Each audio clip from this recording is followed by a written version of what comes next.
You know what's funny but also super frustrating about goal scoring? If you look at the best goal scorers in the world, whether it's Alex Ovechkin, Leon Draisaitl, Nathan McKinnon, or even someone like Cole Caulfield, yeah, they have great shots, they're very smart and understand how to score, but the thing is there's lots of players who also have great shots in the world. Go watch any NHL practice, you'll see what I mean. So it used to make me wonder, what's the difference between these kind of players and then the players who are able to score way more consistently? And I started looking at different players in different leagues, players that I've worked with as a mental coach, and I noticed something that's probably going to piss you off. A lot of times the players who care the most, who stay late, who do the extra reps, who think about hockey nonstop, are often the players who struggle the most to score. And if that's you, you're probably doing everything right to score a lot of goals. Your training's dialed in, you're working hard, you're obsessed with improving, but the puck is still not going in like it used to or like it should be. And if that's you, this entire video was made for you, because the truth is brutal, but it's freeing. You're not struggling to score because you're not good enough. You're struggling to score because you're gripping so tight that you're actually choking on your own instincts.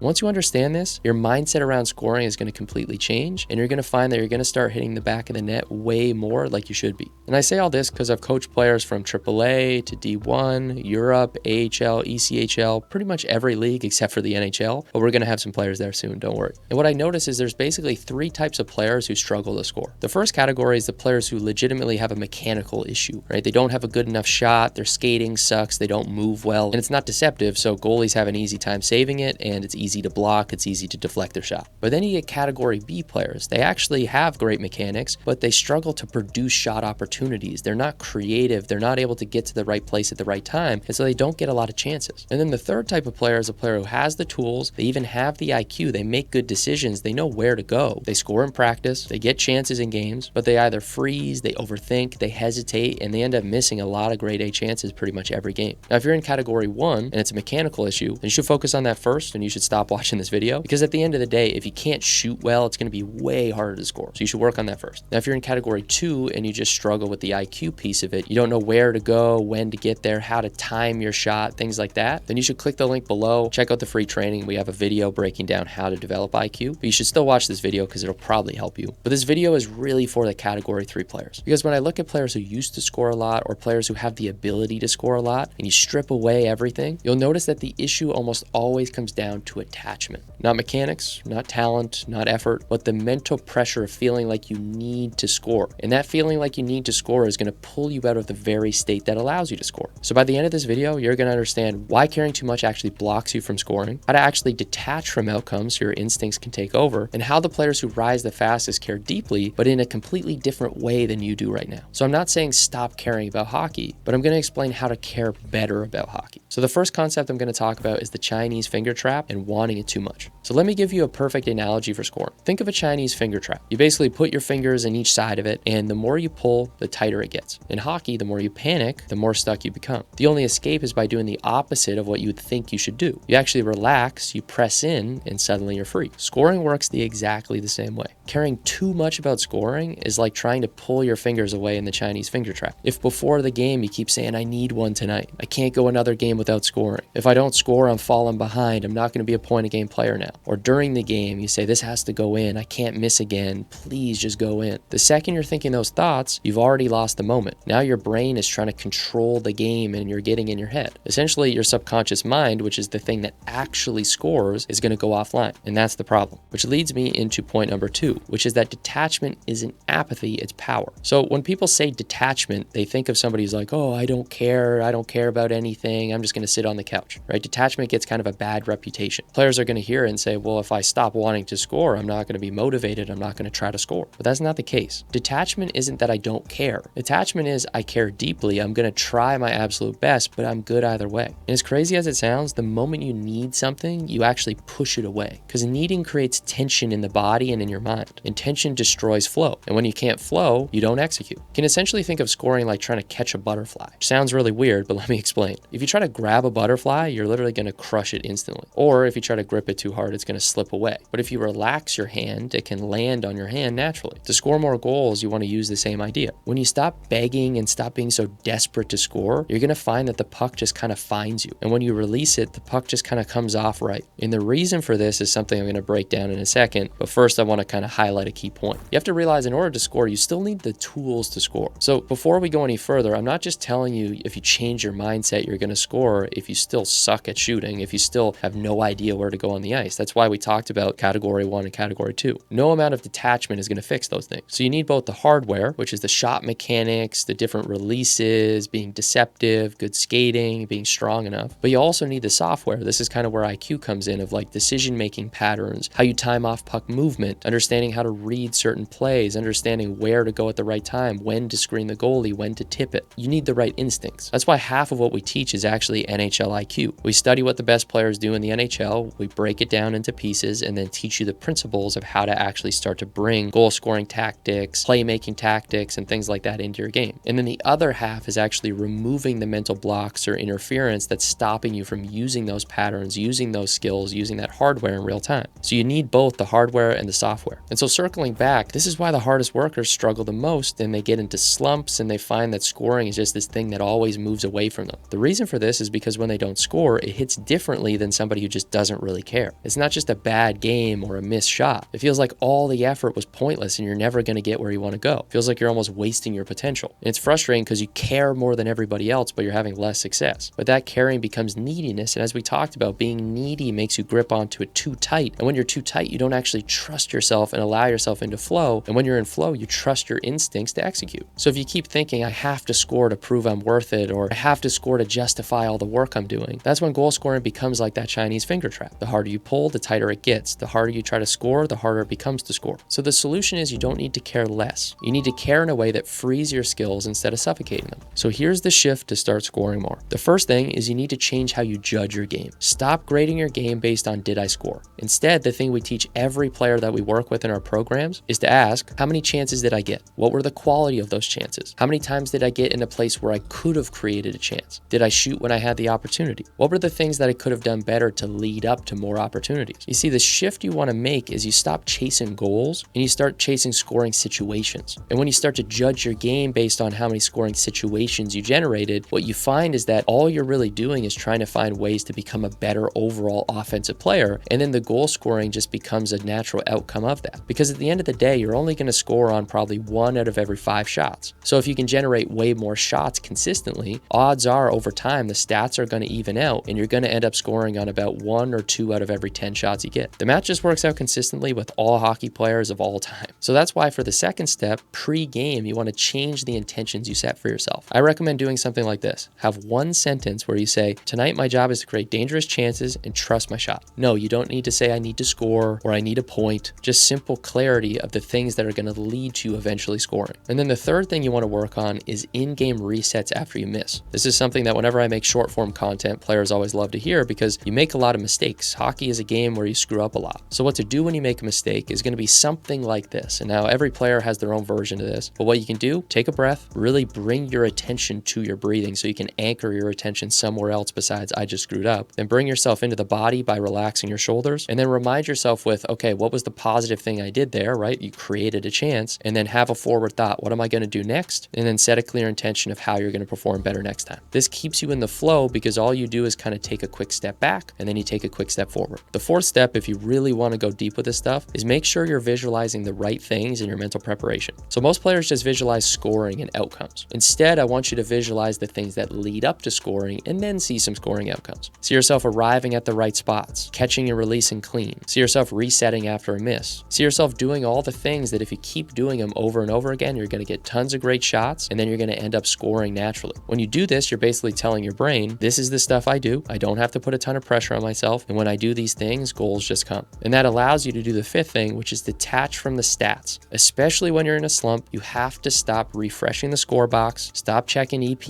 and seeing how guys are doing. You have to stop obsessing over points. You need to focus on how you played, not whether the puck went in, but did I do the right things that if I keep doing those every game, eventually I'm going to naturally have points. Because here's the thing you got to remember. You don't actually score by caring less, but if you want to become a great goal scorer, you need to have the ability, you need to have the IQ, and then you need to focus and care about better more things. Ovechkin doesn't stop shooting when he misses 5 shots in a row, which has happened many times. He just re-aims his effort on the next thing. Create better chances. Trust the instincts you have. Let all of the programming you've done to your mind express itself. Let the skills express themselves. Because like we talked about, your physical work is already elite. You're already outworking your teammates. But none of that's going to matter if your mind is stopping you from using the skill when it actually matters, when you release the puck. So if you want to learn the full system to unlock your mind, unlock the IQ patterns, the timing, the mental detachment, the confidence, right? The internal software that elite scorers use and elite players use all around the world, you can hit the first link below. You can see what it looks like to work with us. If you're interested, you can fill out an application. If you want to learn more about the players we've worked with, you can scroll down on that page, see a bunch of people we work with, what they have to say. But we've helped hundreds of players find their skill, find their ability. And at the end of the day, that's why I do this, because I used to be a player whose mind got in the way. And I'm obsessed with helping players to find the mental tools and the systems to unlock their skills so that they can work as hard as they possibly can and then actually get the reward because their mind propels them forward, because they're confident. They have the IQ frameworks. They know exactly what to do on the ice. And that's what makes hockey fun. So if you're an insanely hard worker, you got to come join us. Come work with these other players. Come meet the players that we're working with. You're going to love the group. And either way, I'll see you in the next video. I really appreciate you watching. And comment below what you want me to talk about next that's going to help you in your game.